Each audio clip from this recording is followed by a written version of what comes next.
Baw ka namit gid ang akan nga ginraha. Ang amon nga dapli kadya ay sinabawang isda nga may batuan. Baw maaslem-aslem gid.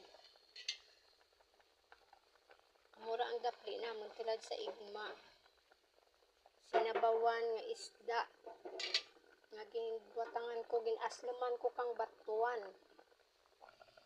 Amura ang na, sobrang namiss ko. Amura nga nagraha ako gid.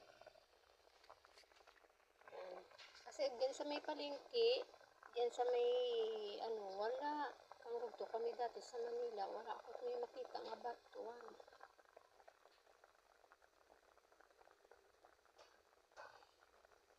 Dali rin, kaon ta. Sinabawan nga isda ang dapli, kauyon man kamo ka dyan. Sa mga kapwa ko antikinyo man anyo dyan kung ano dyan, diba? Batuan. Thank you for watching guys. God bless.